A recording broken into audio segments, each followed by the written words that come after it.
Ang pagbabago ng dragon. Sa isang malayong kaharian, may isang malaking dragon na nagngangalang Araw. Ang Araw ay kilala sa kanyang masamang gawa, nagpapakalat ng takot at pagkawasak sa lahat ng kanyang dinadalaw. Ano yung mga tao sa kaharian ay nagtitikas sa kanya. Isang araw, habang naglalakad si Araw sa kagubatan, nakakita siya ng isang maliit na bata na naglalaro sa ilog.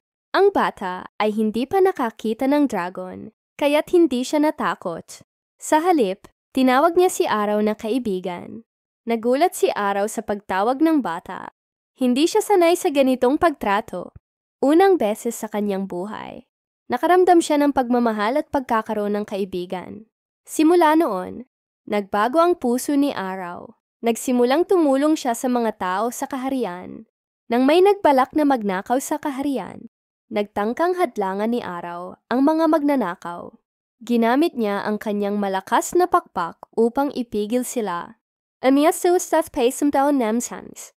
Mula noon, ang Araw ay naging bayani ng kaharian. Tinawag siyang ang mabuting dragon. Ang saksiw ay nagmamahal sa kanya at si Araw ay nagpapatuloy sa pagtulong sa kanila. Nagbabago ang mundo dahil sa pagmamahal at pagkakaroon ng kaibigan. Nais mo bang magkaroon ng karagdagang kwento tungkol kay Araw? Comment lang kung gusto nyo pa. Kung nagustuhan mo ang kwento, paki-like at share.